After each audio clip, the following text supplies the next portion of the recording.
Subscribe now and press the bell icon. Never miss an update. एक खातून की चर्चा हो रही है जिसकी उपलब्धि ये है कि उसने अभिव्यक्ति की आज़ादी का इस्तेमाल करते हुए हिंदू देवी देवताओं के बारे में अभद्र टिप्पणियां की। उसके बारे में आपसे जिक्र भी नहीं कर सकता। उसके YouTube चैनल का नाम है ब्लैक डे 5 अगस्त और उसने अपना कमेंट सेक्शन डिसेबल कर रखा है। इसके बारे में आगे बात करेंगे। अब उसको अरेस्ट के लिए हिंदू सोशल मीडिया पे एक ट्रेंड चला रहे हैं, अरेस्ट हीर खान।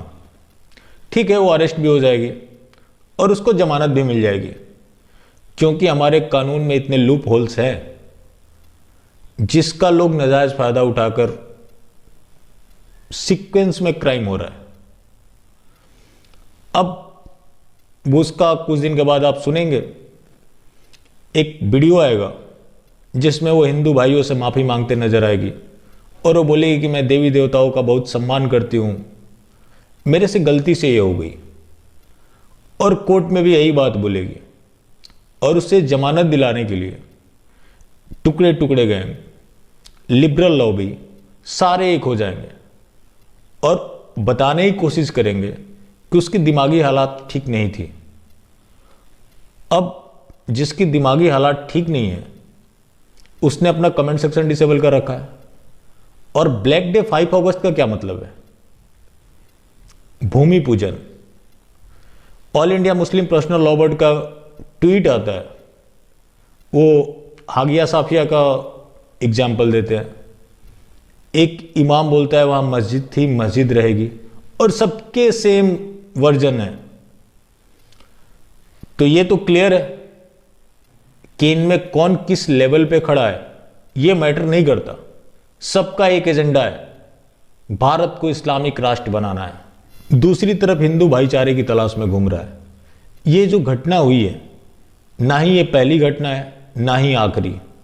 कभी किसी हिंदू ने प्रोटेस्ट किया कि ऐसा कानून बनाया जाए कि कोई किसी की देवी देवताओं का या आस्था के साथ खिलवाड़ ना कर सके, उसके लिए कठोरतम सजा का प्रावधान हो? किसी ने नहीं किया। अब दूसरी एक हिंदू के साथ समस्या है, वैसे वो समस्या दी गई है सारे धर्म एक समान, जो कि पता होना चाहिए। धर्म इस ब्रह्मांड में सिर्फ एक है, सत्य सनातन, बाकी मत और मजहब है। और ये खुद के अनुसार दूसरों को भी समझता है कि जैसी मेरी परवरिश हुई है वैसे दूसरों की भी हुई होगी, लेकिन ऐसा नहीं है। एक हिंदू को कट्टरता छोड़ो, वो अपनी धार्मिक किताबें नहीं पढ़ पाता और उसे बचपन से ट्रेनिंग दी जा रही है कि कैसे हमें काफिरों को नुकसान पहुंचाना है। ये लैंड जिहाद, कोरोना जिहाद, लव जिहाद, उसी का तो ये हिस्सा है। अब कुछ लोग बोलते हैं कि अगर कोरोना जिहाद से उनका भी नुकसान हुआ है तो एक सुसाइड बॉम्बर ये नहीं सोचता कि वो मर जाएगा, वो ये सोचता है कि हमें कितने लोगों को मार कर मरना है। अब जो ये रिसेंट की घटना हुई, सालनी यादव की, इनके पैसे छीन लिए, इनका धर्म बदलवा दिया, अब इनको प्रताड़ित कर रहे हैं। इसके उलट जो उनके का समाज है, उनको, उनके पिताजी को समाज से बाहर निकाल चुका होगा और लोग मजाक बना रहे होंगे कि उनकी लड़की उसके साथ भाग गई। अब ये घटना अचानक से तो नहीं हो गई। वहां एक लव जिहाद के लिए ट्रेनिंग कैंप चल रहा है, उसके लिए फंडिंग की जा रही है। क्या हिंदू को पता नहीं होगा?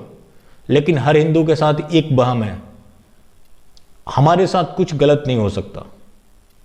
और यही वजह है कि हर जिहाद का शिकार सिर्फ हिंदू हो रहा है।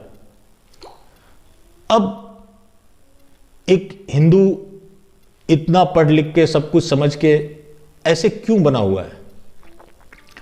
हर हिंदू की एक ख्वाहिश है कि मेरे पास एक अच्छा सा घर होना चाहिए, गाड़ी होनी चाहिए। इसके उलट उधर है कि हमें जनसंख्या बढ़ाना है। क्या जम्मू कश्मीर में जो वहाँ के पंडित थे उनके बाग बगीचे नहीं होंगे, घर नहीं होंगे? एक चीज़ नहीं थी उनके पास, उस जिहाद नामक बीमारी की समझ। अब हिंदू क्या करता है, ये सोचता है कि सामने वाला वैसे ही है, अनपढ़ है, गंवार है, लेकिन एक दिन समय आता है, दंगा होता है, उसकी गाड़ी जला दी जाती है, मजबूरन उसे जान बचाकर अपने घर को छोड़कर भागना पड़ता है। अब सोचो कि जिंदगी में किसने बड़ी उपलब्धि हासिल की, एक जिसने बनाया वो, या वो जिसने उस घर के ऊपर कब्जा कर लिया, और उसकी डर से बनाने वाला एक कंसंट्रेशन कैंप में जी रहा है। और अंत में मैं इतना ही कहना चाहूँगा, अपनी आंखें खोलो और आसपास में देखो बीमारी क्या है। जिस दिन बीमारी जान गए उसका इलाज भी ढूंढ लोगे। फिलहाल आज के लिए यहीं तक। अगर आपको पसंद आई हो तो सब्सक्राइब करें और ज़्यादा से ज़्यादा लोगों तक शेयर करें। फिर मिलेंगे। जय हिंद।